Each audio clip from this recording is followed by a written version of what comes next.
وہ شیخ عبدالغفار زامرانی ایک عالم تھے بلوچستان کے، تو وہ کہا کرتے تھے کہ تمہاری اردو زبان بھی بڑی عجیب ہے کہ اس میں وحی الہی بھی مؤنث ہے. وحی مذکر لفظ عربی میں، اردو میں مؤنث ہے، وحی نازل ہوتی ہے، وحی نازل ہوئی، کہتے ہیں وحی الہی بھی مؤنث ہے تمہاری اردو میں. تو المجلہ مؤنث ہے، اس کے لیے ہذہ، اور الکتابہ مذکر ہے تو اس کے لیے ھذا، اور الملابس یہ کیا ہے؟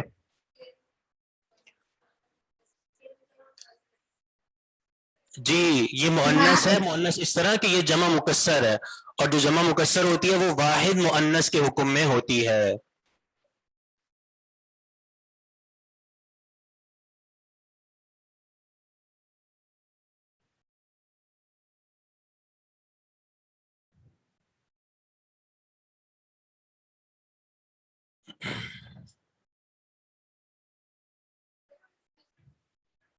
جی یہ تو مجھے نہیں پتا.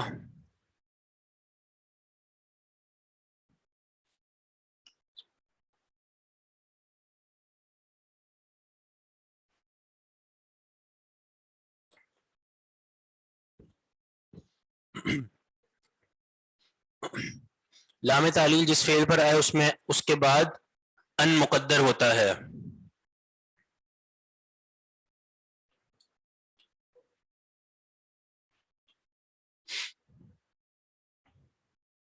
آخر کچھ اور آخری دونوں کا مطلب کیسے ہوگا؟ یہ فرق آپ کو پتا ہوگا، آخر اور آخر میں کیا فرق ہے؟ جی کیا فرق ہے؟ جی آخر جب خا کے نیچے کسرہ ہو تو اس کا مطلب لاسٹ، اور جب آخر تو اس کا مطلب ہوتا ہے دوسرا. جی تو انہوں نے یعنی بنات نے یہ کہا کہ ہم یہ چاہتے ہیں کہ ہم یہ کچھ لے کر جائیں. حامد ارجو، مجھے یہ امید ہے، اللہ تأخذنا هذه الاشیاء کلها، یہ کہ تم نہ لو هذه الاشیاء، هذه الاشیاء کلها، یہ ساری چیزیں، امید کرتا ہوں کہ تم یہ ساری چیزیں نہیں لوگی.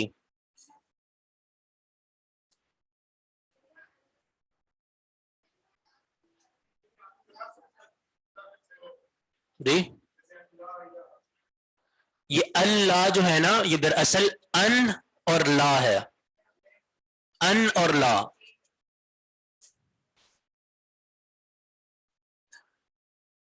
تو ان جو ہو گیا وہ تو تفسیر کا ہوتا ہے جو ان، اور اس کے بعد لا جو کہ نفی کا ہے، تو ان دونوں کو ادغام کر کے ملا کے اللہ بھی کر دیا جاتا ہے.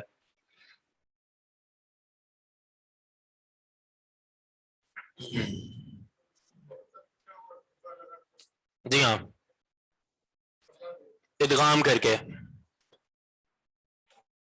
ادغام اس لیے کیا گیا ہے کیونکہ نون اور لام جو ہیں وہ قریب المخرج ہیں، قریب المخرج، دونوں کا مخرج قریب ہے، یعنی ایک ہی مخرج ہے. 3 حروف ہیں جن کا ایک مخرج ہوتا ہے یہاں پہ نون لام را، ٹھیک ہے، تو ان کے درمیان ادغام ہو جاتا ہے، تو اسی لیے یہاں پر بھی ادغام کیا گیا ہے کہ اس کو اللہ بنا دیا گیا.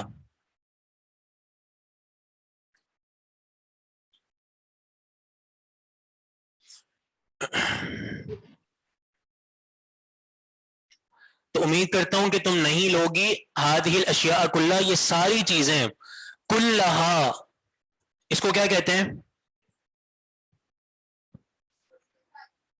یعنی عبارت میں کیا بنے گا یہ؟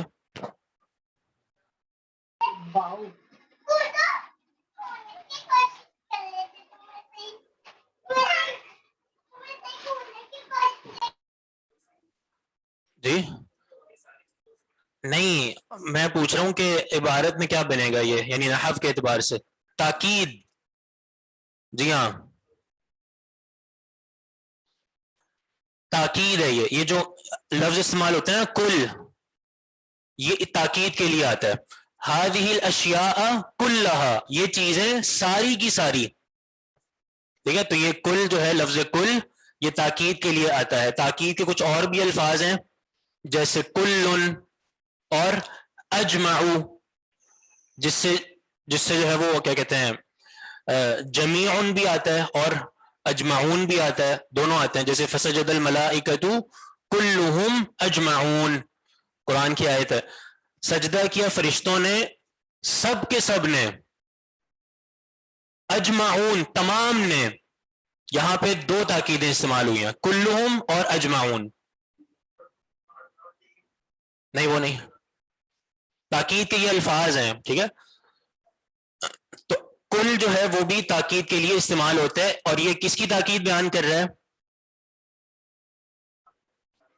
ہذہ الاشیاء کی. تو اس کو ہم کہیں گے کہ ہذہ الاشیاء مؤکد ہوگا, مؤکد یعنی جس کی تاکید بیان کی جا رہی ہے, اور کلھا مضاف مضاف الیہ مل کر تاکید.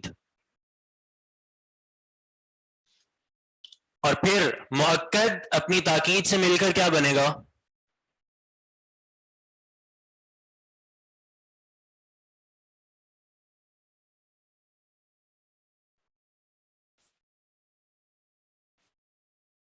جی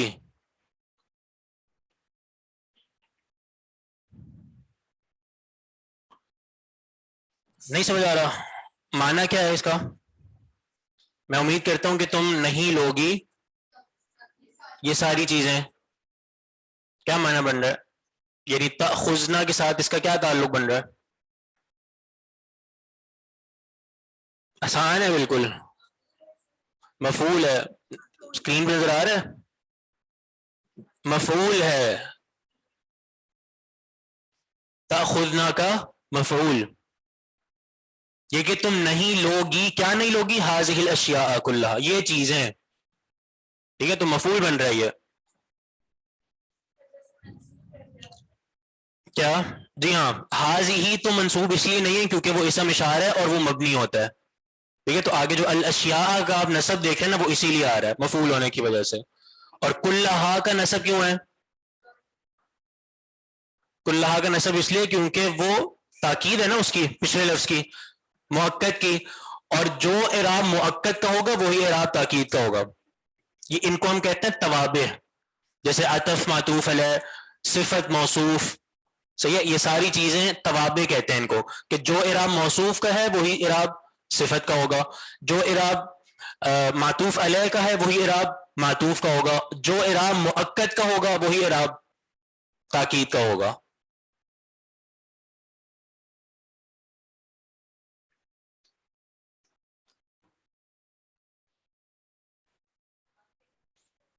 جی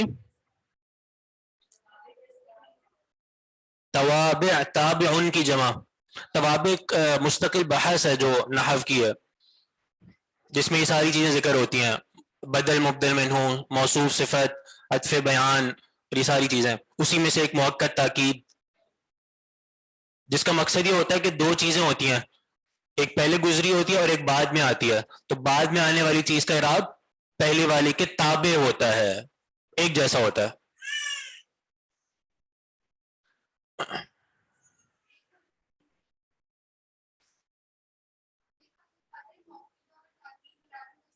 مفعول بنے گا لا تأخذنا کا. اچھا, تو کہتے ہیں میں امید کرتا ہوں کہ تم یہ ساری چیزیں نہیں لوگی. فإن المستشفى, کیونکہ مستشفی, لا يسمح نہیں اجازت دیتا, بدخول اشیاء کثیرۃ, بہت ساری چیزوں کے دخول کا, بہت ساری چیزوں کے لانے کا مستشفی اجازت نہیں دیتا. یعنی ہاسپٹل اجازت نہیں دیتا اس چیز کا کہ وہاں پہ بہت ساری چیزیں لائی جائیں.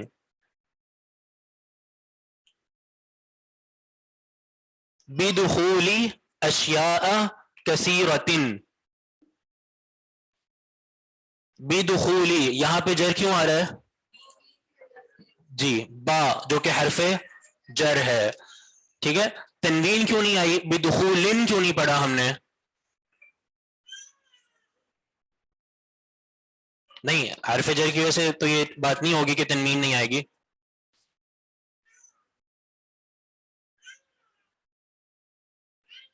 مضاف ہونے کی وجہ سے, مضاف پر تنوین نہیں آتی ہے, یہ مضاف ہے اور آگے جو ہے وہ مضاف الیہ ہے, اشیاء کثیرۃ.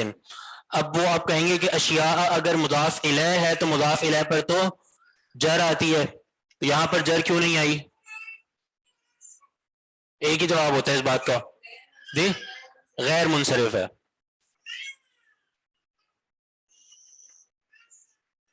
جی ہاں اشیاء غیر منصرف ہے اس لیے اس نے جر کو قبول نہیں کیا. اسی لیے آپ دیکھ رہے ہیں کہ کثیرتن اس پر جر آ رہی ہے کیونکہ یہ صفت ہے اشیاء کی, اشیاء کی صفت ہے. اشیاء کثیرتن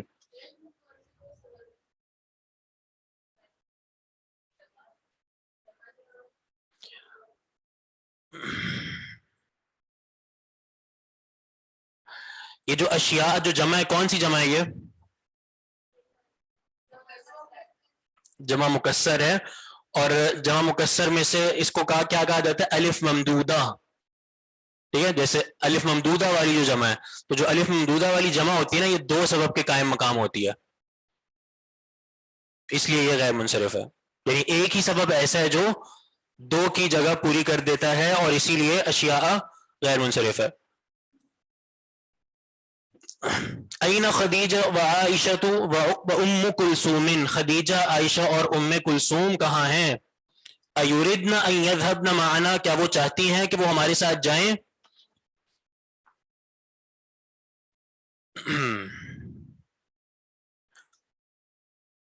ام کلثوم کے بارے میں کسی نے پوچھا تھا پہلے تو سوال جو ہے نا وہ جب ہم وہ بات پڑھ لیں اس وقت کیا کریں. وہ پتہ نہیں کہاں گیا. کلثوم تو غیر منصرف ہے تو تنوین کیوں ہے؟ کلثوم غیر منصرف نہیں ہے منصرف ہے. کلثوم منصرف ہے. وَأُمُّ كُلْثُومٍ مضاف مضاف الیہ ہے.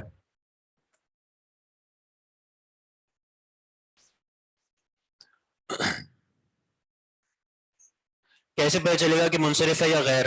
ظاہر ہے اس وقت پتہ چلے گا جب آپ کو اس میں دو اسباب سمجھ آ جائیں نظر آ جائیں تو وہ غیر منصرف ہوگا.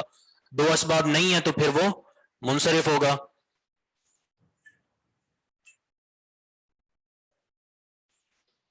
این خدیجہ تو جی ہاں خدیجہ اور عائشہ یہ دونوں غیر منصرف ہیں اسی لیے یہاں ان دونوں پر تنوین نہیں آئے گی. ٹھیک ہے اور اسباب یہاں پر بالکل واضح ہیں ایک تو مؤنث ہونا اور دوسرا علم ہونا.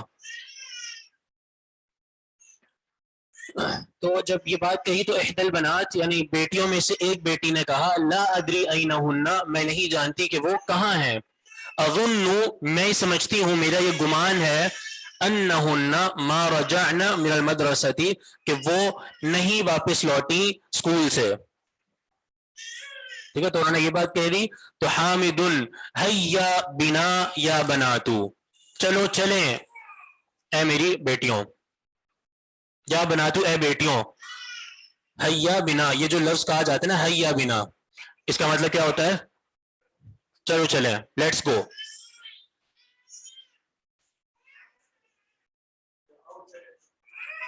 ایک ہی بات ہے کوئی بھی کر لیں. ٹھیک ہے تو یہاں پہ آپ کا سبق پورا ہو جاتا ہے. آگے ہے تمارین. تو تمارین آپ لوگ کس طرح حل کرتے ہیں؟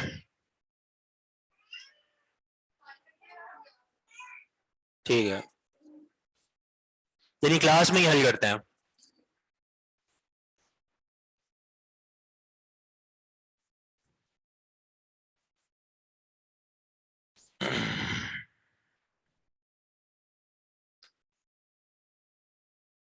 جی چلیں اب آن لائن سے ہم سوال کریں گے تو وہ جواب دیں. پہلا سوال ہے پہلے اس کا آپ سوال کا جواب جو اگر آپ کو پیچھے دیکھنا ہو تو آپ دیکھ بھی سکتے ہیں کیونکہ ظاہر ہے وہ کہانی تو پوری یاد نہیں رہتی.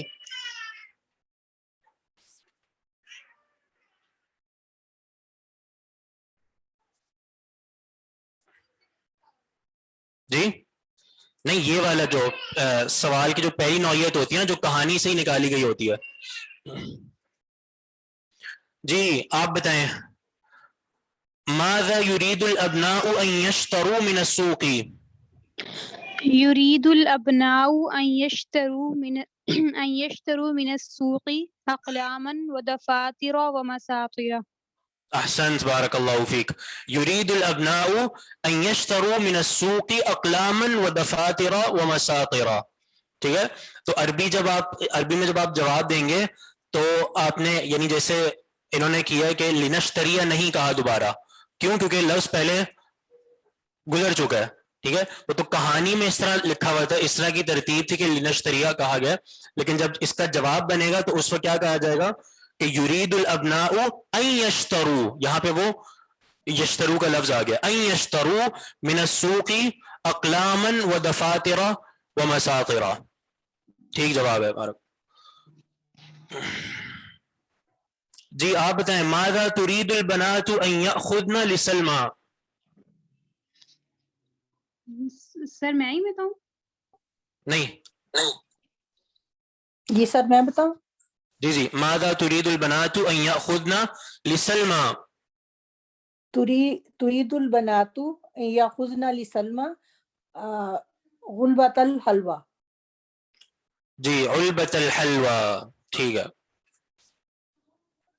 تريد البنات ان ياخذن لسلمى علبۃ الحلوى. Pen register and scale.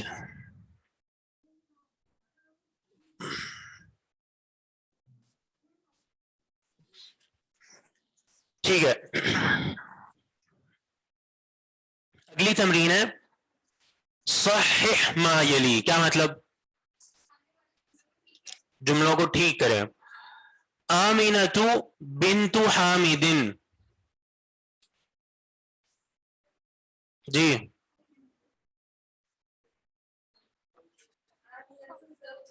جی حامد, یہ حامد نہیں, آمینۃ زوجۃ حامد. آمنہ جو ہے وہ حامد کی بیٹی نہیں بلکہ زوجہ ہے. کیسے پتہ چل رہا ہے آپ کو؟ کیونکہ شروع میں انہوں نے کہا تھا حامد لزوجتہ, اور آگے جو مکالمہ ہوا تھا پھر وہ آمنہ سے ہوا تھا. تو کہیں گے آمینۃ زوجۃ حامد.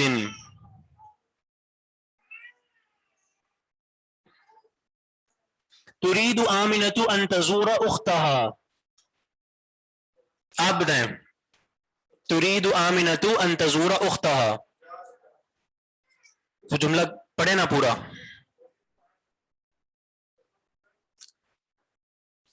تزور جارتها. تريد آمنۃ ان تزور جارتها, کہ وہ اپنی جو پڑوسن تھی اس کی زیارت کرنا چاہ رہی تھی. بنات جمع ہے تو فعل واحد کیوں؟ کہاں پر؟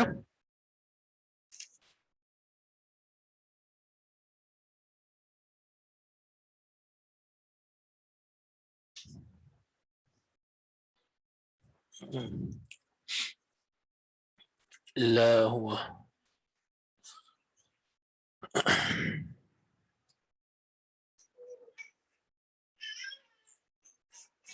قال حامد لزوجته اغسلی مندیلی الازرق. اس کا مطلب کیا بنے گا؟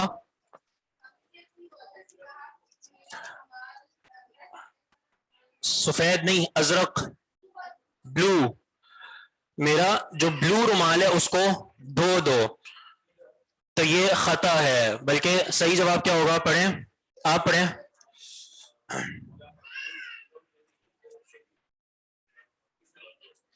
قال حامد, بل قال حامد لزوجته اغسلی قمیص الابیض. ٹھیک ہے.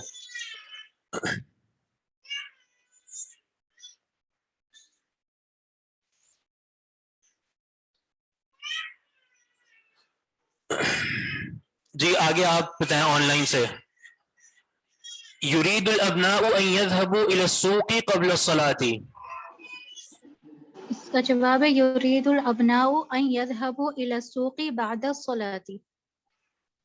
جی بالکل. یرید الابناء ان يذهبوا الى السوق بعد الصلاة. یا اس کو آپ اس طرح بھی کر سکتے ہیں, یرید الابناء ان يذهبوا الى المسجد قبل الصلاة. ایسے ہی تھا نا ان کا.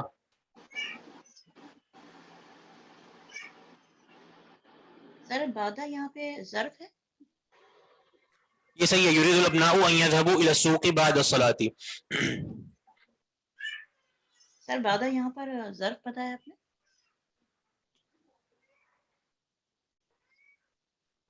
آپ بتائیں فرقان.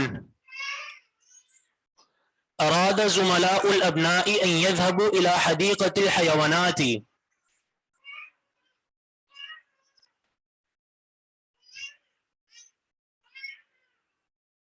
جی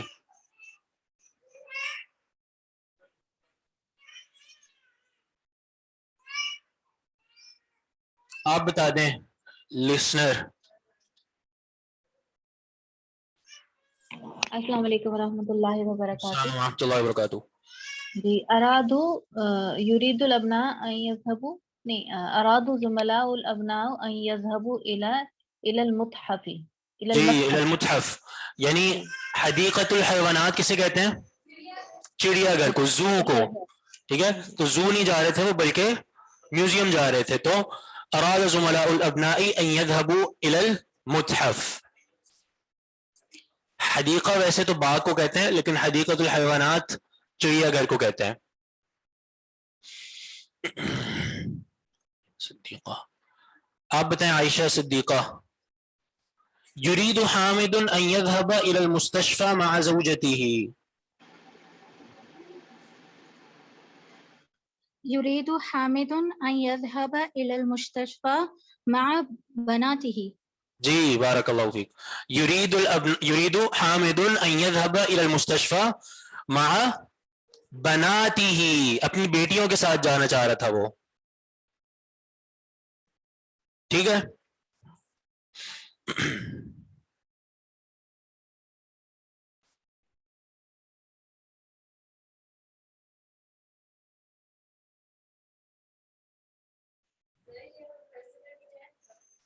جی لے آئیں, گھر سے بھی کر کے لے آئیں, اور ویسے بھی ٹائم ہو گیا آپ کا.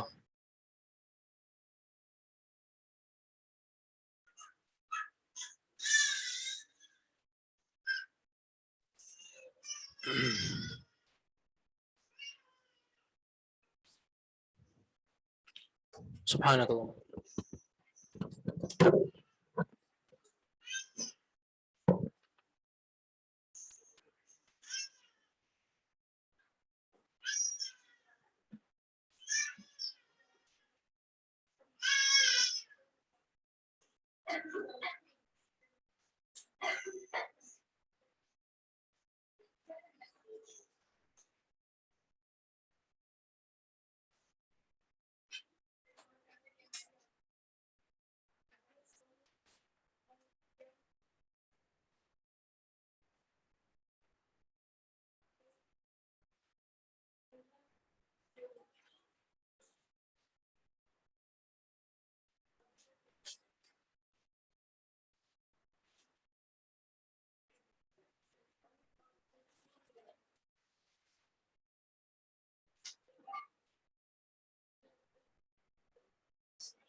السلام علیکم ورحمۃ اللہ وبرکاتہ. الحمد للہ رب العالمین والعاقبۃ للمتقین والصلاۃ والسلام علی سید الانبیاء والمرسلین نبینا محمد وعلی آلہ وصحبہ اجمعین. اما بعد فاعوذ باللہ من الشیطان الرجیم. بسم اللہ الرحمن الرحیم. رب اشرح لی صدری ویسر لی امری واحلل عقدۃ من لسانی یفقہوا قولی. جی حدیث پڑھیں.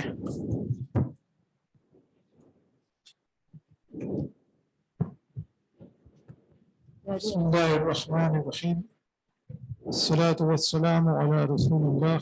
أما بعد، عن الحكم بن سفيان قال رأيت رسول الله صلى الله عليه وسلم توضأ ونزه فرجه.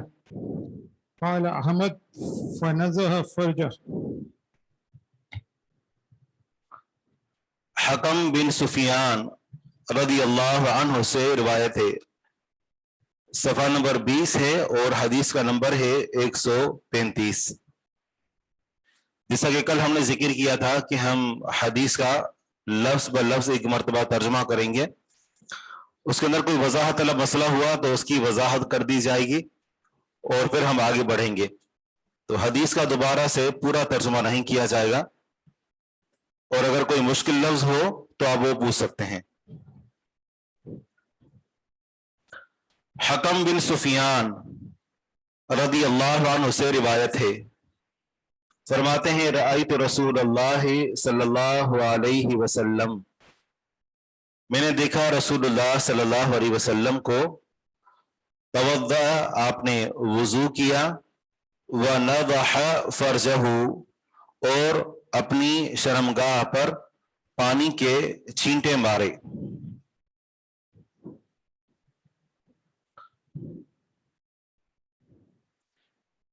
اس پانی کے چھینٹے مارنے کے پیچھے کیا حکمت ہے؟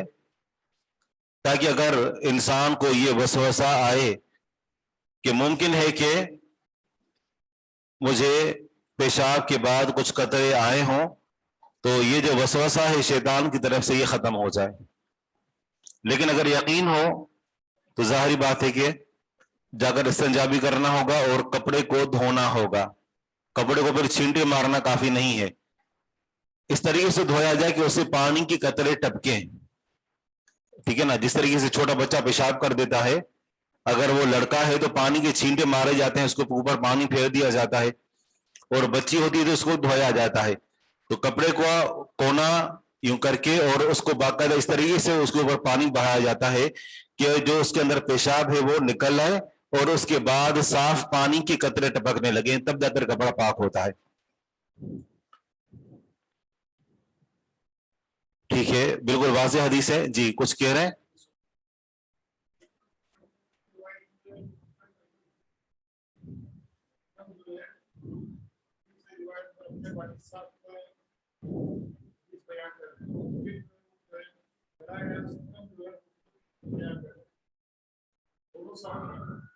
حکم تابعی ہیں اوپر والی حدیث میں. ہوا ابن سفیان، وہ سفیان الثقفی کے بیٹے ہیں. تو حکم روایت کرتے ہیں تابعی اپنے والد سفیان الثقفی سے.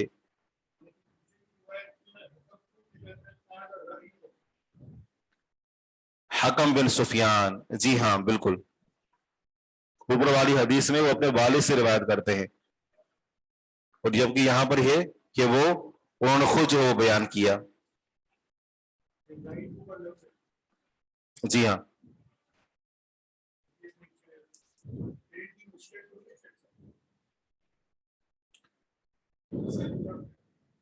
نہیں، یہاں پر بھی رأیت ہی ہے، تو شاید مجھے وہم ہو رہا ہے کہ یہ صحابی ہیں.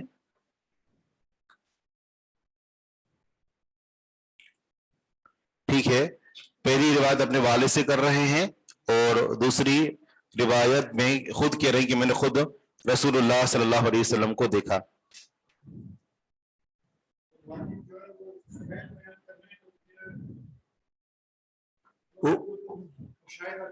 جی ہاں، خود دیکھا انہوں نے، جبکہ والد خود کہہ رہے ہیں کہ رسول صلی اللہ علیہ وسلم نے یہ کیا، اور اس دوسری میں کہہ رہے ہیں کہ خود میں نے رسول صلی اللہ علیہ وسلم کو دیکھا. اگلی حدیث پڑھیے.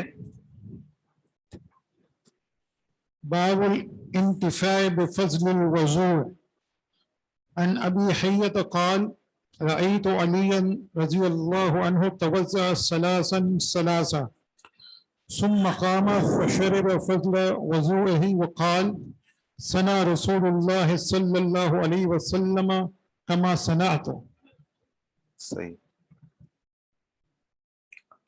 عن ابی حیت باب الانتفاع بفضل الوضوء. وضو کا بچا ہوا پانی، یہاں پر واو پر زبر ہے اور اس کا معنی یہ ہے کہ وضو کا بچا ہوا پانی، اس سے فائدہ اٹھانا. ابو حیہ رحمہ اللہ فرماتے ہیں میں نے رأیت علی رضی اللہ عنہ، انہوں نے خود دیکھا ہے تو وہ صحابی ہوں گے بالکل. قال فرماتے ہیں رأیت علیًا، میں نے دیکھا علی رضی اللہ عنہ کو، توضأ ثلاثا، انہوں نے وضو کیا تین مرتبہ.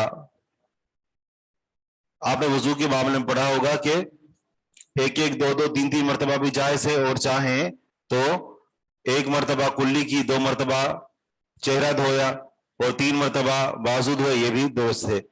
لیکن انہوں نے 3 مرتبہ دھوئی اور یہ مکمل وضو ہے. ثم قام فشرب، پھر وہ کھڑے ہوئے پس انہوں نے پیا فضل وضوئہ، اپنے وضو کا بچا ہوا پانی.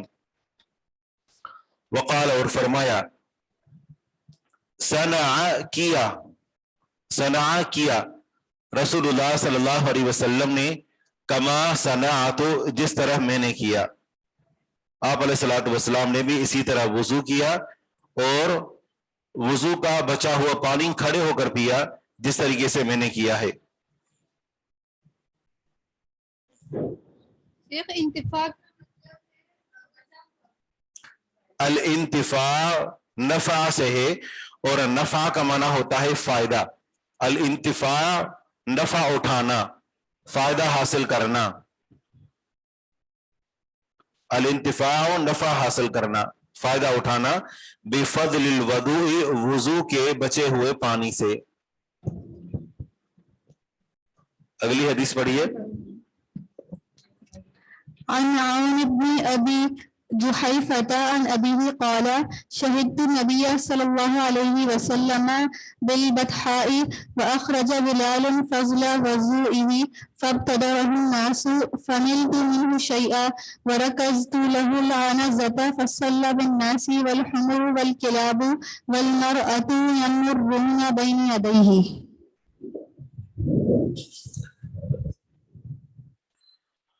عن عون بن ابی جحیفہ عن ابیہ، عون بن ابی جحیفہ اپنے والد ابو جحیفہ رضی اللہ عنہ سے روایت کرتے ہیں. قال، انہوں نے فرمایا شہدت النبی صلی اللہ علیہ وسلم بالبطحاء، میں حاضر ہوا نبی صلی اللہ علیہ وسلم کے ساتھ بالبطحاء، بطحاء وادی میں. بطحا یہ مکہ کے باہر ایک وادی کا نام ہے.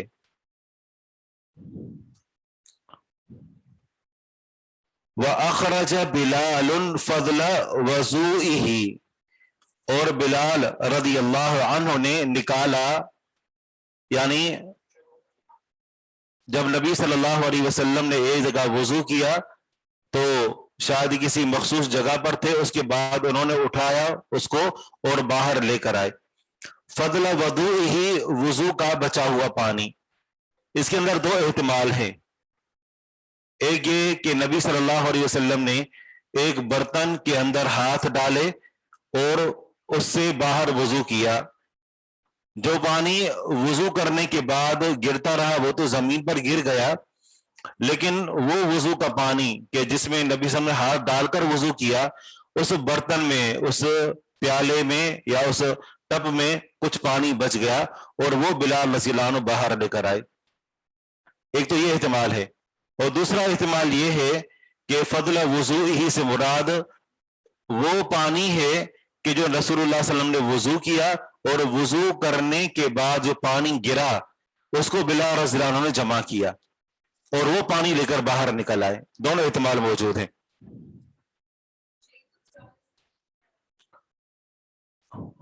وضو کرنے کے بعد، وضو کرنے کے دوران جب انسان اپنے چہرے پر پانی ڈالے، اپنے ہاتھ دھوئے، تو وہ جو پانی گر رہا تھا تو بلال رضی اللہ عنہ نے اس پانی کو جمع کیا.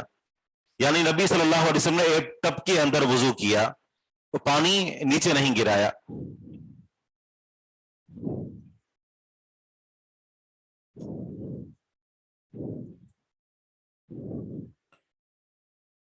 آگے ہے فَابْتَدَرَهُ النَّاسُ، بس لوگوں نے اس کی جلدی کی. یعنی ہر ایک یہ چاہتا تھا کہ رسول اللہ صلی اللہ علیہ وسلم کے وضو کا بچا ہوا پانی وہ مجھے ملے، کیونکہ وہ ایک برکت کے حصول کا سبب ہے، تاکہ یہ برکت مجھے حاصل ہو.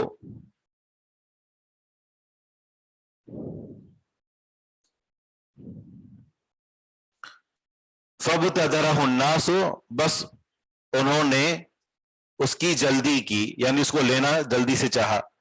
فَنِلْتُ مِنْهُ شَيْئًا، بس میں نے حاصل کر لیا اس سے کچھ. نِلْتُ، نالا ینالو سے، نِلْتُ واحد متکلم کا صیغہ ہے، یعنی اس پانی میں سے تھوڑا پانی مجھے بھی مل گیا، میں نے بھی حاصل کر دیا. منہ اس سے، یعنی پانی سے. شیئن کچھ. وَرَكَزْتُ، آپ کے ہاں کیا لکھا ہوا ہے؟ وَرَكَزْتُ، اور میں نے گاڑا. گاڑا یعنی زمین کے اندر جس طریقے سے کوئی چیز ٹھوک کر اندر داخل کی جاتی ہے. وَرَكَزْتُ، اور میں نے گاڑا. اس کو وَرُو کی زد بھی پڑھا گیا ہے، وَرُو کی زد، اور گاڑا گیا. اور ایک روایت کے اندر الفاظ ہیں وَرَكَزَ بِلَالٌ، بلال رضی اللہ عنہ نے گاڑا. تو بہرحال رکز تو یہ نہیں، اس کا مطلب یہ ہے کہ جیسے زمین کے اندر کوئی چیز ٹھوک کر زمین کے اندر لگائی. وَرَكَزُ، اور میں نے گاڑ دیا. جیسے ایک جھنڈا گاڑا جاتا ہے نا، تو اس طرح سے گاڑا. العنزۃ، نیزہ. وَرَكَزْتُ لَهُ الْعَنَزَةَ، اور میں نے آپ کے لیے نیزہ گاڑا. نیزہ سمجھتے ہیں کتنا بڑا ہوتا ہے؟ ایک ہوتی ہے چھوٹا سا، یہاں وہ برچھی کہلاتی ہے، اور ایک کافی بڑا ہوتا ہے جتنا یہ ٹیبل ہے، یعنی 2 ہاتھ یا 1 ہاتھ کے لمبائی کے برابر. وہ لکڑی کا ہوتا ہے، اور اس کا جو سامنے پھل ہوتا ہے تیر کی طرح، وہ لوہے کا ہوتا ہے. اب دیکھیں صحابہ کرام نے احادیث کے نیزے کی وضاحت کر دی. تو صحابہ کرام نے اس قدر جو ہے وہ وضاحت کی، تحقیق کی ہے کہ یہ نیزہ کس کا تھا. ٹھیک ہے نا. ایک روایت یعنی مختلف روایتوں میں آتا ہے کہ یہ جو نیزہ تھا یہ آپ علیہ الصلوۃ والسلام کی طرف جو نجاشی تھا، حبشہ کا بادشاہ، اس نے رسول اللہ صلی اللہ علیہ وسلم کی طرف بھیجا تھا. یہاں تک انہوں نے وضاحت کی. اور کسی نے جو وہ یہاں تک لکھا ہے کہ یہ زبیر بن عوام رضی اللہ عنہ نے جنگ احد کے دوران کسی مشرک سے چھینا تھا، اور آپ علیہ الصلوۃ والسلام نے بعد میں ان سے یہ لیا تھا. تو بہرحال جو بھی ہو، ایک لاٹھی نما جو نیزہ ہے اس کو آپ علیہ الصلوۃ والسلام کے سامنے نماز کے لیے اس کو گاڑا گیا تاکہ آپ علیہ الصلوۃ والسلام اس کو سترہ بنا سکیں. فصلی بالناس، بس آپ علیہ الصلوۃ والسلام نے لوگوں کو نماز پڑھائی. والحمر والکلاب والمرأة یمرون بین یدیہ، والحمر اور گدھے، والکلاب اور کتے، والمرأة اور عورت یعنی عورتیں، یمرون بین یدیہ وہ گزر رہے تھے آپ علیہ الصلوۃ والسلام کے سامنے سے.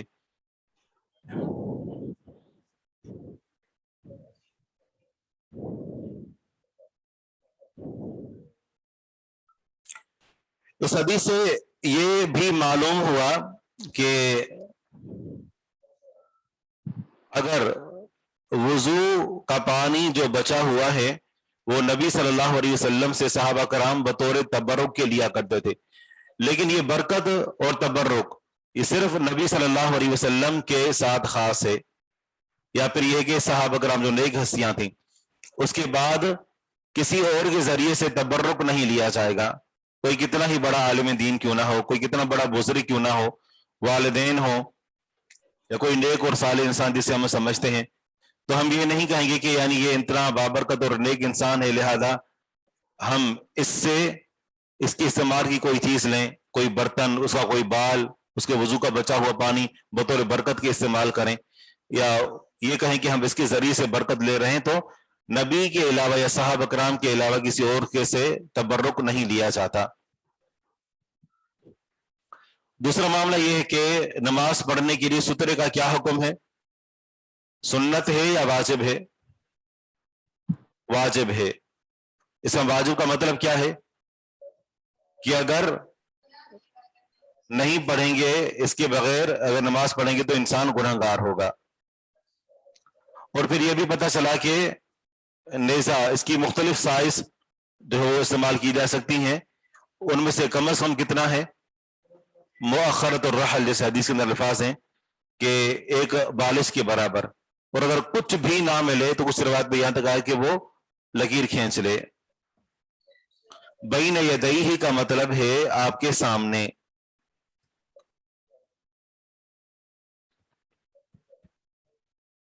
شیخ صحابہ کا تبرک لینے کی دلیل بتا دیں. صحابہ کرام رضوان اللہ علیہم اجمعین، جیسے سیدنا عمر بن خطاب رضی اللہ عنہ کا ایک استدلال تھا کہ وہ دعا کے لیے سیدنا عباس رضی اللہ عنہ کو لے کر گئے. ایک ہی دعا اور ایک ہی شخصیت کے ذریعے سے، صحابہ کرام تو اور بھی موجود تھے لیکن عباس رضی اللہ عنہ کو خصوصی طور پر اور ان کی شخصیت کا اللہ تعالیٰ کے سامنے وسیلہ اس طور پر پیش کیا کہ پہلے نبی صلی زندہ ہوتے تھے اور بعد میں جو ہے وہ نبی صلی کے چلے جانے کے بعد.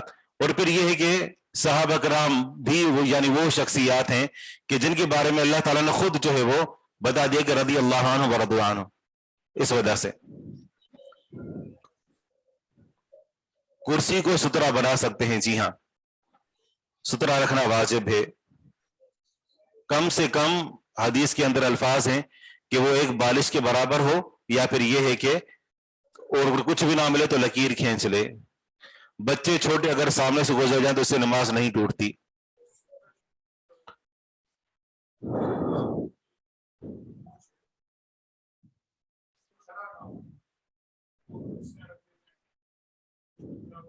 نہیں ایسا نہیں ہے.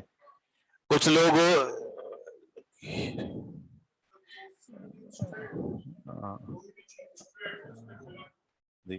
لمبائی اور چوڑائی کے بارے میں بھی کوئی حد نہیں ہے، لیکن یہ ہے کہ وہ ایسی چیز ہو کہ اس کو سترا بنایا جا سکتا ہو. کوئی دھاگا لٹک رہا ہے بندہ، اس کو تو سترا نہیں بنائے گا، یعنی وہ سترا بننے کے قابل ہو. اور اگر کچھ بھی نہ ملے تو اگر کچی زمین ہے تو اس کے اوپر انسان لکیر کھینچ لے، تاکہ جو اللہ تعالیٰ کی رحمت انسان کے اوپر برس رہی ہوتی ہے اس کے درمیان کوئی اور چیز حائل نہ ہو. یہ اور جہاں تک رہی اس بات کا تعلق کہ کرسی کو سترا بنانا اور یہ کہ انسان یہ سوچے کہ بیچ میں کوئی خلا نہ ہو، تو روایت کے اندر آتا ہے کہ نبی صلی اللہ علیہ وسلم اپنے گھر کے اندر نماز پڑھا کرتے تھے رات کو، اور عائشہ صدیقہ رضی اللہ عنہا نبی صلی اللہ علیہ وسلم کے سامنے چارپائی پر لیٹی ہوئی ہوتی تھی. تو یہ ضروری نہیں ہے، وہ کہیں سے نہ کہیں سے تو جا کر ملتا ہی ہے نا. یہ وہ زمین کے اوپر ہی ہوتا ہے یا ہوا میں معلق ہوتی ہے کرسی؟ زمین کے اوپر کہیں سے تو لگی ہوئی ہوتی ہے نا. ایسے ہی کوئی ڈیک سے، ٹھیک ہے نا، تو اس کو سترا بنایا جا سکتا ہے، کوئی حرج کی بات نہیں ہے اس میں. جی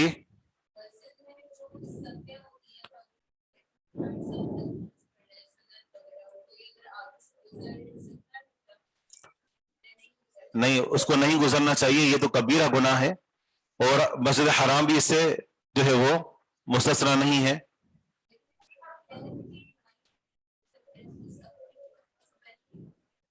نہیں، اصل میں وہ اس وقت اس جگہ پر ہے کہ جہاں پر زمین کچی ہو اور انسان کے لیے سترہ میسر نہ ہو۔ یہاں پر تو یہ ہے کہ سترہ میسر ہونا ممکن ہے۔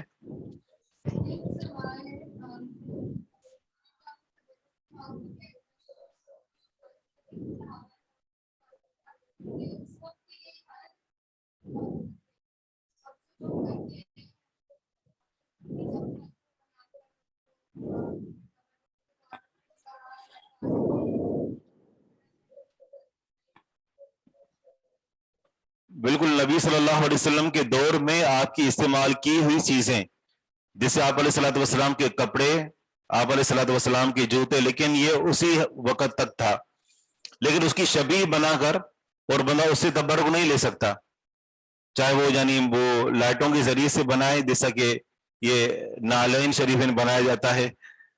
یہ کسی نے لکھا بھی تھا کہ شکل، ہاں وہ، اور پھر یہ کہ وہ کچھ یعنی یہ اردو پوائنٹ کے نام سے ایک دن وہ ایک صفحہ بھی ہے اور یہ سوشل میڈیا پر رپورٹ بنا کر پوسٹ کرتے رہتے ہیں، انہوں نے یعنی کہا کہ باقاعدہ کچھ لوگ ہیں کہ جو یہ جعلی یہ تبرکات بناتے ہیں، جیسے چمڑے کا انہوں نے جوتا بنایا اور اس کو تیزاب کے اندر ڈال دیا اور اس کے بعد اس کو نکالا تو بالکل پرانا ہو جائے گا، تو اس کو مٹی وغیرہ لگا کر رگڑ کر اس کو لاکھوں روپے میں جو ہے وہ فروخت کر رہے ہیں۔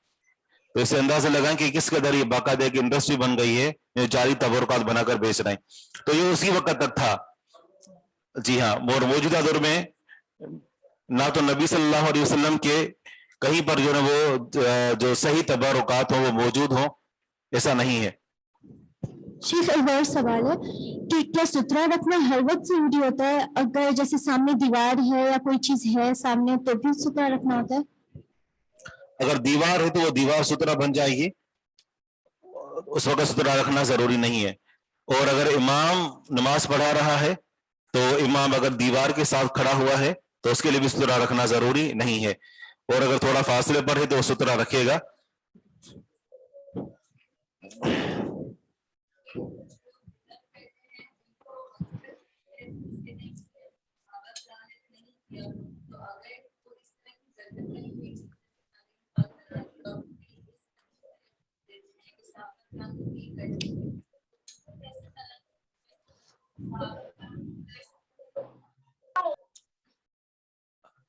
معاملہ یہ نہیں ہے کہ صحابہ کرام کر سکتے ہیں ہم نہیں کر سکتے، ہم بھی کر سکتے ہیں، لیکن شرط یہ ہے کہ وہ چیز بالکل صحیح سند کے ساتھ ہمارے تک پہنچی ہو۔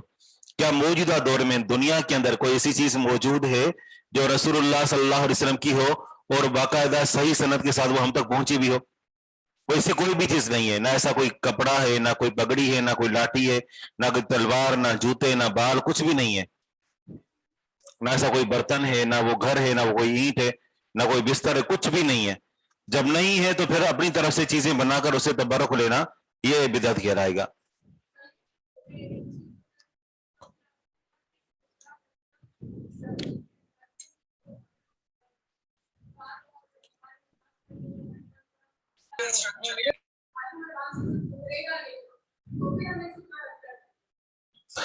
نمازی اور سترے کے درمیان اتنا فاصلہ ہونا چاہیے کہ جتنا انسان بیچ میں سے جو ہے گزر سکے، یا جتنی جیسے حدیث اندر آتا ہے کہ جتنی بکری جو ہے وہ گزر سکے تو اتنا فاصلہ، تقریباً 2، 2.5 یا 3 فٹ کا فاصلہ، زیادہ سے زیادہ جو ہے وہ اتنا فاصلہ ہو۔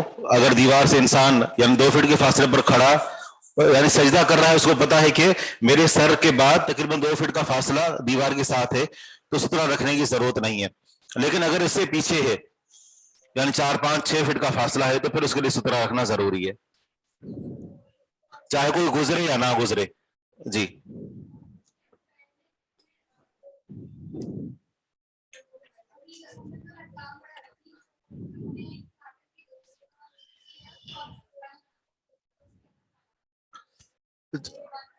پچھلے دنوں ہم شیخ عبداللہ ناصر رحمانی صاحب حفظہ اللہ کے ساتھ سفر کر رہے تھے، تو اس وقت یہ بات چھڑی تھی، یہی بات، تو اس وقت جو ہے یعنی یہ بات میں نے بھی پیش کہی تھی کہ یعنی یہ جو ہے وہ اس طریقے سے سترا. میرا اس میں اختلاف ہے، علماء کے اپنے اجتہادات ہیں کہ اس کو اختیار کر سکتے ہیں کہ نہیں کر سکتے، لیکن یہ ہے کہ چونکہ وہ زمین کے ساتھ کہیں نہ کہیں سے تو ملا ہوا ہی ہے، تو اس وجہ سے اس کو بطور سترے کے استعمال کر سکتے ہیں، بھلے وہ سامنے سے زمین سے اٹھا ہوا ہے لیکن کہیں نہ کہیں سے وہ ملا ہوا، وہ لڑکا ہوا نہ ہو چھت کے اندر، یعنی سترے کا زمین پر ہونا ضروری ہے. جیسے کوئی چیز، کوئی ڈنڈا چھت سے لٹک رہا ہے اور زمین پر نہیں ہے، ضرورت وہ سترا نہیں بنے گا.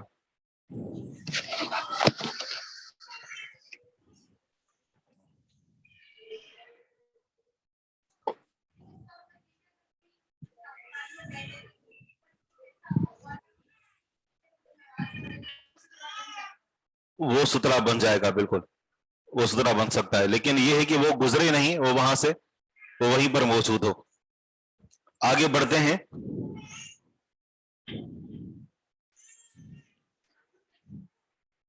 جی ہاں، نمازی اور سترے کے درمیان گزرنا گناہ کبیرہ ہے. اگلی حدیث پڑھیے.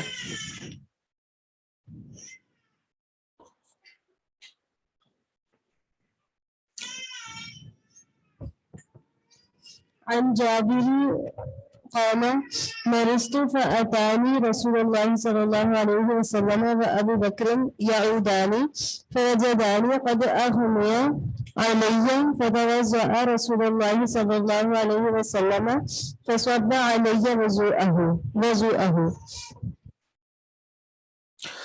سیدنا جابر بن عبداللہ رضی اللہ عنہ سے روایت ہے، فرماتے ہیں کہ مرضت میں بیمار پڑ گیا، فاتانی بس میرے پاس آئے رسول اللہ صلی اللہ علیہ وسلم اور ابو بکر، یعودانی وہ دونوں میری عیادت کرنے آئے. یعودانی نہیں تھا اصل میں، یعودانی دونوں میری عیادت کرنے آئے. فوجدانی بس ان دونوں نے مجھے پایا، قد اغمی علیہ کہ تحقیق مجھ پر بے ہوشی طاری ہے، قد اغمی علیہ تحقیق مجھ پر بے ہوشی طاری ہے. فتوضأ رسول اللہ بس رسول اللہ صلی اللہ علیہ وسلم نے وضو کیا، فصب علی وضوءہ بس آپ علیہ الصلوۃ والسلام نے انڈیلا، سب ڈالا یا پھینکا، علی مجھ پر، وضوءہ اپنے وضو کا پانی.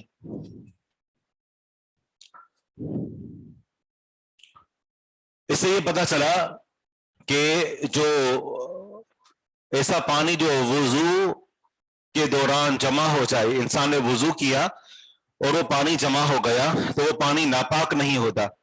ہاں یہ کہ وہ اس کو طہارت کے لیے دوبارہ استعمال نہیں کر سکتے، یعنی دوبارہ اسے وضو نہیں کر سکتے.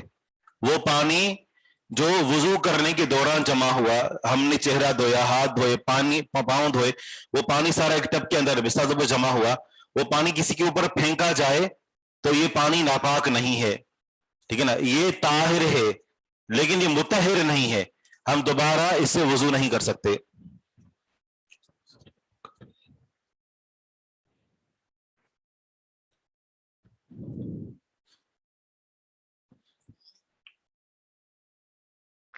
سوال ہے کہ اگر یہ صحابی بے ہوش تھے تو ان کو کیسے پتا چلا کہ رسول اللہ صلی اللہ علیہ وسلم نے ایسے کیا؟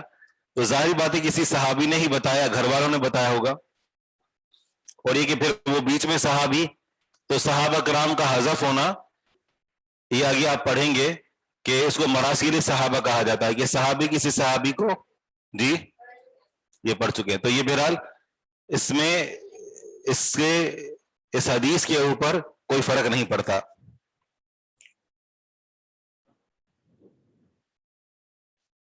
آگے پڑھیے. باب فرض الوضوء،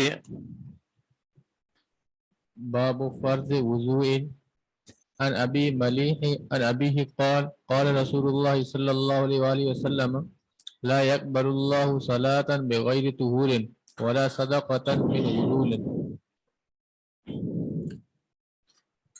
عن ابي المليح عن ابيه قال رأيت رسول قال رسول الله صلى الله عليه وسلم لا يقبل الله صلاة بغیر طہور، نہیں قبول کرتا اللہ تعالی نماز بغیر طہور بغیر پاکیزگی کے، ولا صدقتن اور نہ صدقہ، من غلول خیانت سے۔ اللہ سبحانہ و تعالی بغیر طہارت کے بندے کی نماز کو قبول نہیں کرتا، اور نہ اس صدقے کو قبول کرتا ہے کہ جو خیانت سے کیا گیا ہو۔ جیسے ہمارے ہاں لوگ لوگوں کے مالوں کو ہڑپ کیے ہوئے بیٹھے ہوئے ہوتے ہیں، اور جب رمضان کا مہینہ آتا ہے تو ان کو فکر ہوتی کہ ہم زکوٰۃ دیں۔ سب سے پہلے تو جن کا مال ہڑپ کیا ہوا ہے ان کو ان کا مال دو، ٹھیک ہے نا، کیونکہ اللہ تعالیٰ اسے مال کو قبول نہیں کرے گا۔ ہاں یہ ہے کہ اگر آپ نے کسی کا مال آپ نے اس کو دبایا ہوا تھا، آپ نے اس سال سوچا کہ میرے پاس اتنا مال، اس کی اتنی زکوٰۃ بنتی ہے، وہ زکوٰۃ قبول نہیں ہوگی جب تک کہ آپ اس کا مال جو ہے وہ اس کو ادا نہیں کرتے۔ ظاہری بات ہے کہ وہ مال آپ نے خیانت سے جمع کیا ہوا ہے۔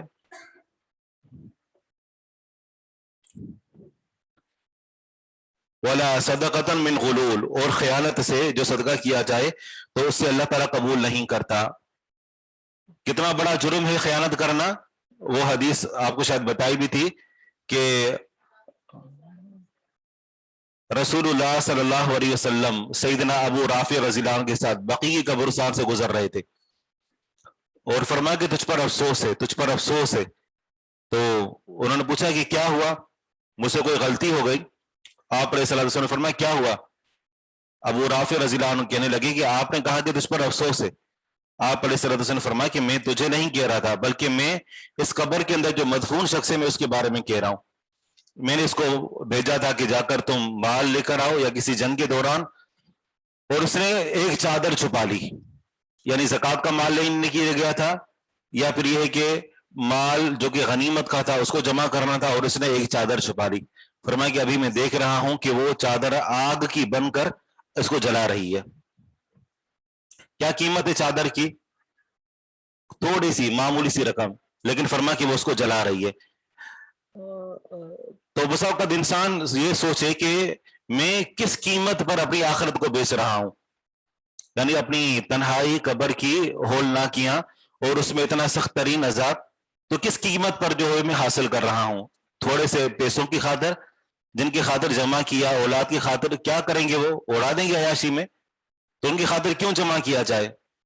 اس لیے جو ہے آپ بھی کوشش کیا کریں اپنے گھر کے اندر نا، جس سے عمر رضی کا قول ہے کہ اپنا محاسبہ خود کریں، اپنے گھر کے اندر کچھ چیزوں کو دیکھا کریں کہ کہیں ایسا تو نہیں ہے کہ میں نے یہ چیز زبردستی کسی سے لے لی ہے، یا بغیر اجازت کی وہ چیز میرے پاس گھر کے اندر آ گئی ہے، چاہے کپڑے ہوں، برتن ہو، فرنیچر ہو، یا کوئی بھی استعمال کی چیز، چاہے وہ پین ہو، حتیٰ کہ حدیث کے اندر جوتی کا تسمہ تک ذکر ہے۔ تو فرمایا کہ جوتی کا تسمہ بھی قیامت کے لیے آگ بن جائے گا۔ تو بندہ اتنی سی یعنی قیمت کے اوپر اپنی آخرت کو کیوں تباہ کرے؟ اس لیے گھر سے ان تمام چیزوں کو نکالیں، جمع کریں، دل پر پتھر رکھیں، واپس کر دیں۔ کسی کو کتاب ہے، پین ہے، قلم ہے، یا ربڑ ہے، یا کچھ بھی ہے، آپ نکالیں اور واپس کر دیں۔ پتہ نہیں انسان کس جرم کی وجہ سے پکڑا جائے، تو اس لیے اس طرح کی تمام چیزیں نکال دیں اور ان کو دے دیں، کہیں ایسا نہ ہو کہ انسان اس غلطی کی وجہ سے اس کی آخرت تباہ ہو جائے۔ بس اوقات اللہ تعالیٰ پکڑنے پر آتا ہے تو چھوٹی سی غلطی پر بھی پکڑ لیتا ہے، اور جب معاف کرنے پر آتا ہے تو چھوٹی سی نیکی پر بھی معاف کر دیتا ہے۔ تو ہم اپنا معاملہ صاف رکھیں۔ تو یہ خیانت سے کیا ہوا صدقہ اللہ تعالیٰ کے ہاں قابل قبول نہیں ہے۔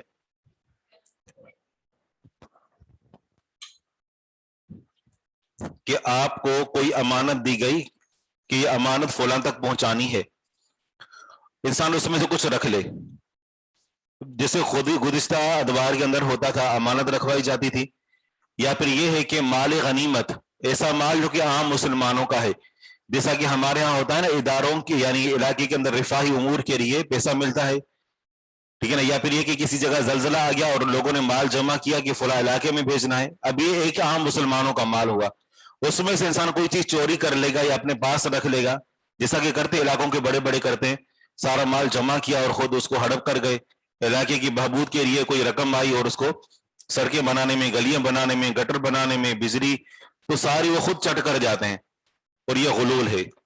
اگر وہ کچھ خرچ کرتے ہیں تو وہ قبول نہیں ہے۔ اگر کسی کو خیانت کا یاد ہی نہ ہو تو ظاہری بات ہے وہ پھر اس کو مواخذہ ہی نہیں گئے، یا پھر یہ کہ بندے کا ہی پتہ نہیں ہے، یا بندہ مر گیا، یا یہ ہے کہ کسی اور ملک میں خیانت کر کے آ گئے، اب وہاں پر کیسے پہنچائیں؟ تو پھر وہ 3 رقم صدقہ کر دینی چاہیے.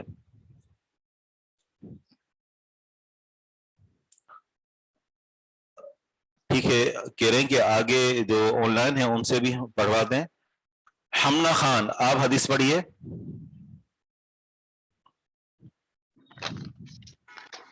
الاعتداء في الوضوء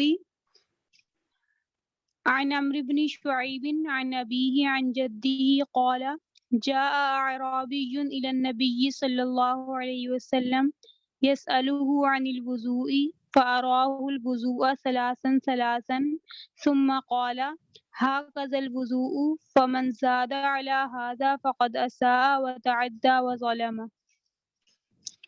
بارک اللہ فیکم. ایک سوال کہتے ہیں کہ بہن بھائیوں کی چیزیں استعمال کرنا، اگر تو ان کی قیمتی چیزیں ہیں تو ان کی اجازت سے یعنی بندہ چیزیں استعمال، یہ تو گھر کا ماحول ہی بتا دیتا ہے نا کہ یہ آپس میں چیزیں استعمال کرتے ہیں، کوئی جو کسی کو ناراض نہیں ہوتا، لیکن قیمتی ترین چیزیں ہیں تو ان کی اجازت کے بغیر استعمال نہیں کرنے چاہیے، جیسے پیسے ہیں یا ان کے قیمتی کپڑے ہیں، ان کے زیورات ہیں. اگر فاصلہ 2 فٹ سے کم ہو، یہ کافی سوال کر رہے ہیں، 2 فٹ سے اگر کم ہو تو اس کے اندر کوئی حرج نہیں ہے، 2 فٹ سے زیادہ نہیں ہونا چاہیے، 2 فٹ سے زیادہ ہے تو پھر ستھرا رکھنا ہوگا. جی کیا کہہ رہے ہیں؟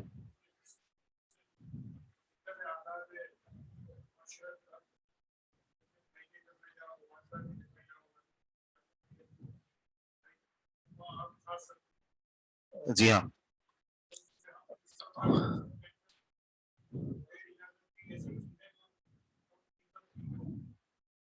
جیسے گھر کے اندر ایک بسا اوقات جو ہے وہ کچھ بھائیوں کی معمولی چیزیں ہوتی ہیں، جیسے کوئی اپنا صابن علیحدہ استعمال کر رہا ہے، اس کا گئے اور وہ تھوڑا سا استعمال کر رہی ہے بغیر اجازت کے اور پتہ ہے کہ یہ استعمال ہوتی رہتی ہیں، تو اس کے اندر انشاءاللہ کوئی مواخذہ نہیں ہے. جی پریکٹس میں ہے، بالکل بالکل. اس میں غلط کاروبار کی زکوٰۃ بھی شامل، انسان غلط کاروبار کر رہا ہے زکوٰۃ دے رہا ہے، یہ تو یعنی یوں سمجھے کہ ایک گناہ پر گناہ ہے کہ نیکی کر رہا ہے لیکن گناہ کر کے کر رہا ہے. ایک ہے نماز نہ پڑھنا، یہ غلط ہے، لیکن نشہ کر کے نماز پڑھنا یہ اسے اور غلط کام ہے. ٹھیک ہے، تو یہاں پر بھی زکوٰۃ نہ دینا یہ غلط ہے، لیکن غلط مال سے زکوٰۃ دینا یا حرام کمانا ایک جرم ہے، پھر اس سے بندہ زکوٰۃ دے رہا ہے یعنی غلط کا مال سے، تو ظاہری بات ہے یہ بندہ بھی مجرم ہے. تو دھوکے سے فراڈ سے جو مال جمع کیا ہوا ہے اس کی زکوٰۃ دینے کا کوئی فائدہ نہیں ہے، بلکہ یہ اس کے مواخذے کے سبب بن جائے گا. سجدے والی جگہ اور سترے کے درمیان کتنا فاصلہ ہونا چاہیے؟ کم از کم 2 فٹ کا، اس سے زیادہ نہ ہو، زیادہ ہو کم ہونا ہو سو بھلے کوئی حرج نہیں ہے، لیکن اگر 2 فٹ سے زیادہ ہے تو پھر انسان کو سترا رکھنا چاہیے. اکثر لوگ قرضے لے کر قربانی کرتے ہیں تو ان کا معاملہ یہ ہے کہ وہ بعد میں قرضہ واپس کر دیتے ہیں نا، کوئی حرج نہیں ہے، لیکن اگر انسان واپس کرے ہی نہ تو پھر قربانی کا کوئی فائدہ نہیں ہے. عن عمرو بن شعيب عن أبيه عن جده قال جاء أعرابي إلى النبي صلی اللہ علیہ وسلم، ایک دیہاتی نبی صلی اللہ علیہ وسلم کے پاس آیا، يسأله عن الوضوء، وہ آپ علیہ الصلوۃ والسلام سے وضو کے بارے میں سوال کر رہا تھا. فأراه الوضوء ثلاثا، آپ علیہ الصلوۃ والسلام نے اسے 3 مرتبہ وضو کرنا دکھایا. ثم قال، پھر فرمایا، هكذا الوضوء، اس طرح وضو ہوتا ہے، یعنی زیادہ سے زیادہ 3 مرتبہ. تو فمن زاد على هذا، بس جس نے اضافہ کیا اس پر، فقد اساء، بس تحقیق اس نے برا کیا، وتعدى، اور اس نے حد سے تجاوز کیا، تعدى حد سے بڑھا، وظلم، اور اس نے ظلم کیا. اس سے پتہ چل رہا ہے کہ اگر انسان شریعت کے بتائے ہوئے طریقے کو چھوڑ کر اگر اسے آگے بڑھے گا تو یہ بھی شریعت کی مخالفت ہے. 3 مرتبہ وضو کرنا مسنون ہے، اگر اسے اضافہ کرتا ہے تو یہ ایک قسم کا ظلم ہے. تو وضو میں اعتداء، حد سے نہیں بڑھنا چاہیے. الاعتداء فی الوضوء، وضو میں حد سے بڑھنا، حد سے تجاوز کرنا.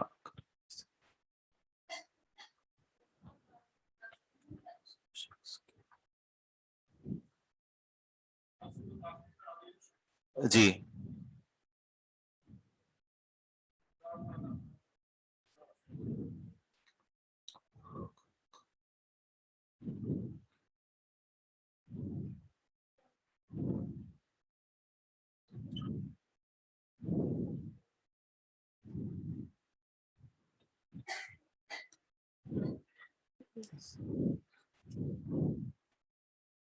میں کچھ پڑھنا چاہ رہا ہوں, 2 مرتبہ سوال آیا ہے لیکن اتنے سوالات آ رہے ہیں کہ وہ پیچھے سوال چلا جا رہا ہے. شاید وہ یہ پوچھنا چاہ رہے ہیں کہ اگر کسی نے مال کسی کو دیا ہو اپنا, لیکن اس شخص کے اختیار میں دے دیا کہ جسے چاہے استعمال کرو, تو کیا بتانا لازمی ہوگا کہ کہاں استعمال کیا؟ جیسے مجھے ایک شخص نے 5,000 روپے دیے تھے کہ آپ نے اس کو اللہ تعالیٰ کے راستے میں خرچ کرنا ہے, تو ظاہری بات ہے اب اس سے یعنی اس کی ذمہ داری ادا ہو گئی. اب میرا معاملہ ہے کہ اس کو میں اللہ تعالیٰ کے راستے میں خرچ کروں, اور اس کو یہ بتانا ضروری نہیں ہے کہ میں نے اس کو کہاں پر خرچ کیا. اس نے ایک کام دے دیا, ہم نے وہ کام کر دیا. حتیٰ کہ علماء نے یہاں تک بھی لکھا ہے کہ اس نے یہ کہا کہ آپ مستحقوں پر خرچ کریں, اور آپ دیکھتے ہیں کہ پورے علاقے میں آپ سے بڑھ کر صحیح معنوں میں مستحق نہیں ہے, تو آپ اس میں سے کچھ رقم اپنے اوپر بھی خرچ کر سکتے ہیں کیونکہ آپ بھی مستحق ہیں. یہ صورت ہے. سگریٹ کا کاروبار حرام ہے اور اس کی آمدنی بھی حرام ہے, لہذا ایسا شخص کے جو سگریٹ کا کاروبار کرتا ہے اسے گھر کھانا نہیں کھانا چاہیے کیونکہ اس کی آمدنی حرام ہے. جو گٹکے بیچتا ہے یا نسوار بیچتا ہے یہ سب حرام ہے.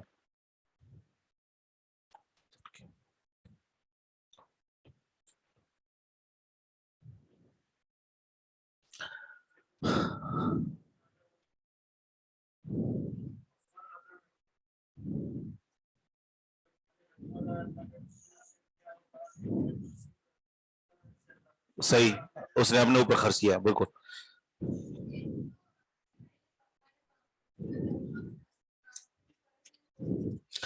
باب فرض الوضوء, باب ہے کہ وضو کرنا فرض ہے, یعنی نماز کے لیے وضو کرنا فرض ہے.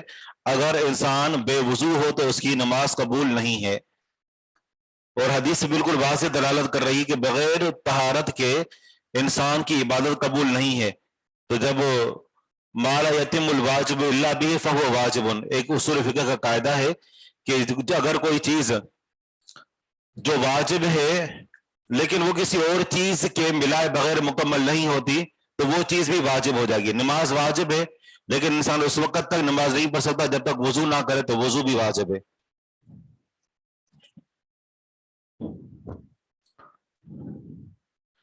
فمن زاد علی هذا, بس جس نے اس کے اوپر اضافہ کیا, فقد اساء, بس تحقیق اس نے برا کیا, وتعدى, اور حد سے تجاوز کیا, حد سے بڑھا, وظلم, اور اس نے ظلم کیا. الامر باسباغ الوضوء, فرقان فضل, آپ پڑھیے.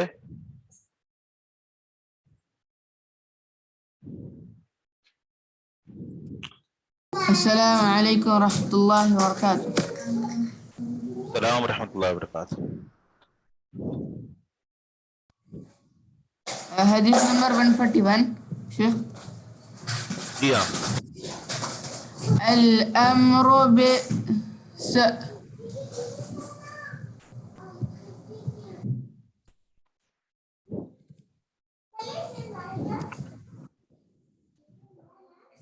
جی الامر بسباغ الوضوء. عن عبد الله بن عبيد الله بن عباس قال كنا جلسا إلى عبد الله بن عباس فقال والله قد خصنا رسول الله ما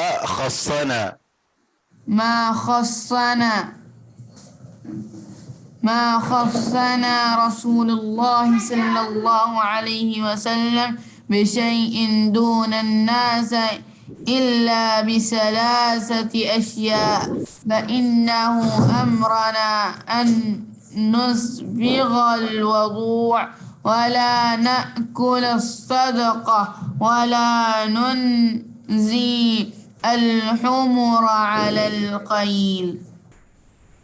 بارک اللہ فیکم. الامر باسباغ الوضوء, الامر حکم ہے, باسباغ الوضوء وضو کو مکمل کرنے کا, اسباغ یعنی اچھی طرح وضو کو مکمل کرنا. وضو کو مکمل کرنے کا معنی یہ ہے کہ وضو کا جو پانی ہے وہ جسم کے تمام مطلوبہ اعضاء جو وضو کے اندر دھوئے جاتے ہیں ان تک اچھی طرح پانی پہنچانا اور جسم کے ان اعضاء کو اچھی طرح ملنا. اسباغ الوضو. عن عبد الله بن عبید اللہ بن عباس رضی اللہ عنہ.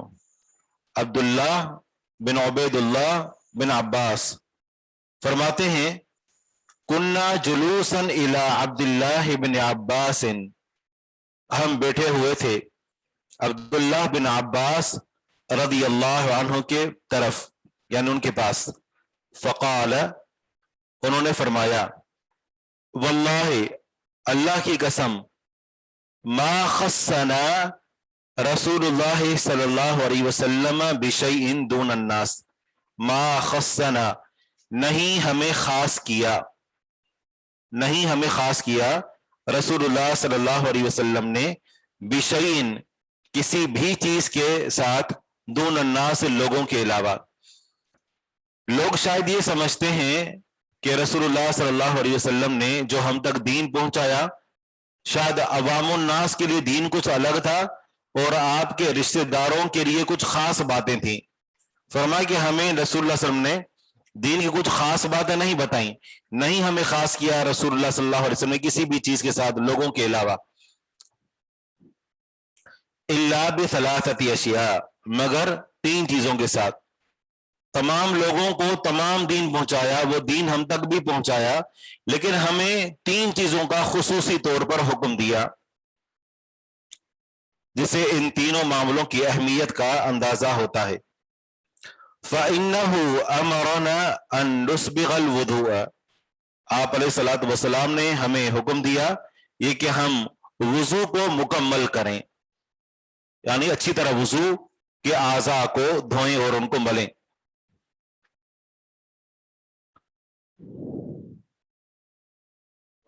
دوسرا حکم یہ ہے وَلَا نَأْكُلَ الصَّدَقَةَ، اور یہ کہ ہم صدقہ نہ کھائیں، کیونکہ یہ رسول اللہ صلی اللہ علیہ وسلم کے قریبی تھے اور آپ علیہ الصلوۃ والسلام جی ہاں، اور ان کے اوپر صدقہ حرام ہے، تو اس وجہ سے آپ علیہ الصلوۃ والسلام ان کو صدقہ کھانے سے منع کر دیا. تو صدقہ کھانے سے منع کیوں کیا گیا؟ صدقہ لینے کو ناپسندیدہ کیوں قرار کیا گیا؟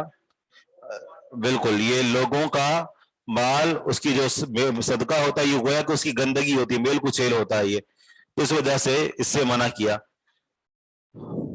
دوسرا یہ وَلَا نُنْزِيَ الْحُمُرَ عَلَى الْخَيْلِ، وَلَا نُنْزِيَ الْحُمُرَ، اور نہ ہم یہ جفتی کرائیں، وَلَا نُنْزِيَ، اور نہ ہم جفتی کرائیں، الحمر گدھوں کی، علی الخیل گھوڑیوں پر، اور نہ ہم جو جفتی کرائیں. آپ کو پتا ہوگا کہ کھچر کیسے پیدا ہوتے ہیں کہ جی ہاں بالکل، وَلَا نُنْزِيَ، اور نہ ہم جفتی کروائیں جانوروں کی، دوسرے لفظوں میں جسے ہم کہتے ہیں کہ ملاپ، اسے جفتی کہتے ہیں.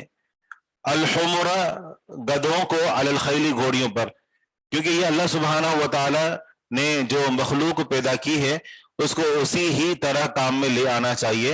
اور یہ ہے کہ گھوڑے جو ہیں وہ اگر پیدا ہوں تو گھوڑے ایک شاندار مخلوق ہیں، ٹھیک ہے نا. گھوڑوں کے بارے میں یہ ہے کہ گھوڑوں کی پیشانیوں میں قیامت تک کے لیے خیر لکھ دیا گیا ہے، لہٰذا گھوڑے پیدا ہوں تو وہ زیادہ بہتر ہے اور وہ قیمتی بھی ہیں، زیادہ طاقتور بھی ہیں.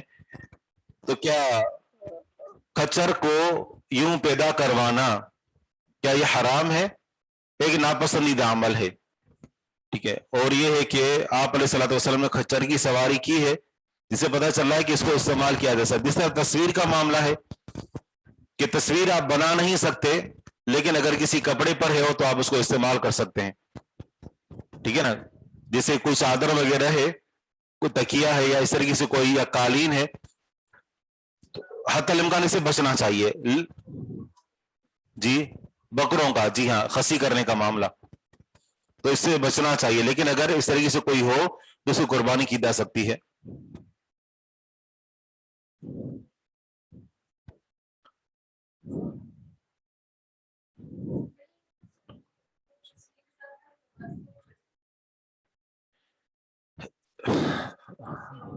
جی نہیں، نماز نہیں پڑھنی چاہیے تصویر، لیکن ان چیزوں کو نماز پڑھتے ہوئے ہٹا دیں. لیکن ایسی جگہوں پر یعنی جسے اگر کوئی کشن ہے، تکیہ ہے، تو اس کے اوپر بندہ بیٹھ سکتا ہے، اس کو استعمال کر سکتا ہے. ٹھیک ہے نا، اگر آ گئی ہے. لیکن ایسے نہیں کہ آپ جائیں مارکیٹ میں ایسی چیزیں تلاش کریں اور پھر بعد میں اس کو استعمال کریں، ایسا نہیں.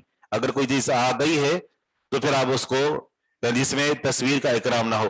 عشاء کی نماز کا ٹائم جو ہے وہ مجھے معلوم نہیں ہے، یہ کل سے سوال کر رہے میرے بھائی. آپ دیکھ لیں جو یہ اپلیکیشن جو ہے وہ بہت زیادہ ہیں، تو آپ ان میں دیکھ لیں کہ کب سے ٹائم شروع ہو رہا ہے.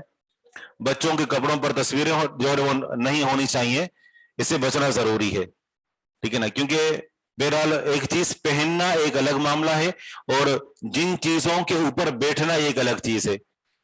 ٹھیک ہے نا، تو جو قالین ہے، چادر ہے، اگر اس کے اوپر جو ہے وہ کوئی شکل وغیرہ بنی اس پر بیٹھ سکتے ہیں، لیکن پہننا نہیں چاہیے.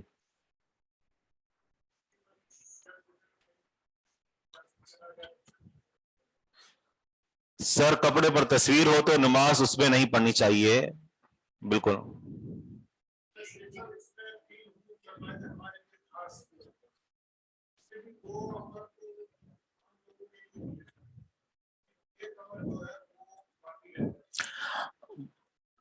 یہ جو معاملہ ہے اس حدیث کے اندر، یہ نبی صلی اللہ علیہ وسلم نے حکم دیا کہ وضو کو اچھی طرح مکمل کریں. اور پھر یہ کہ آپ علیہ الصلوۃ والسلام نے صحابہ کرام کو جو تعلیمات دی، اپنے اہل بیت کو، اپنے خاندان والوں کو بھی وہی تعلیمات دی.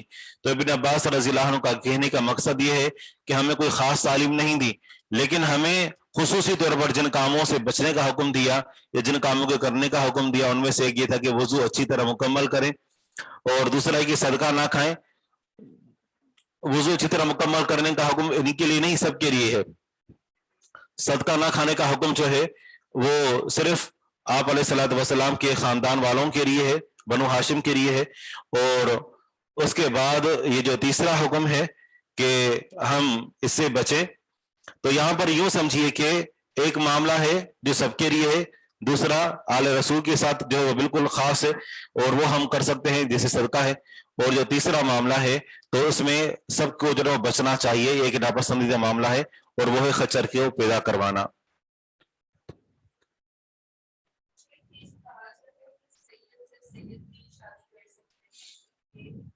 نہیں، آپ علیہ الصلوۃ والسلام نے خود اس بات کو ختم کیا تھا. رسول اللہ صلی اللہ علیہ وسلم نے اپنی جو نا وہ جو پھوپھی کی بیٹی تھی اس کا جو نکاح تھا وہ غلام سے کروا دیا تھا. تو اس طریقے سے کہیں پر کوئی بھی شرط نہیں ہے. ہاں یہ ہے کہ کفو شرط خاندان برابر ہو تو زیادہ بہتر ہے. اگر تصویر والی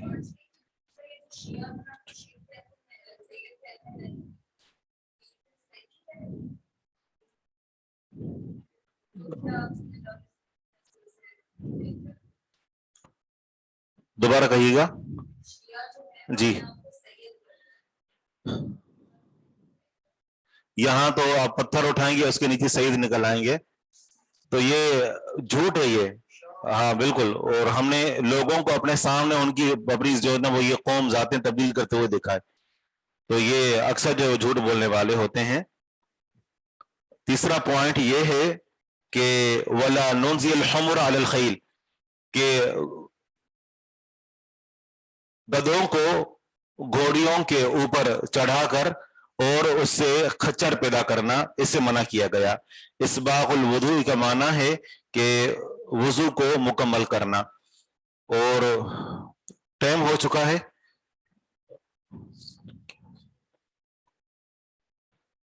سید صدقہ نہیں لے سکتے تو اسی پر اکتفا کرتے ہیں. باقی انشاءاللہ ہم کل پڑھیں گے. سبحانک اللہم و بحمدک اشہد ان لا الہ الا انت استغفرک و اتوب الیک. کتنے سوالات ہیں آپ لوگوں کے؟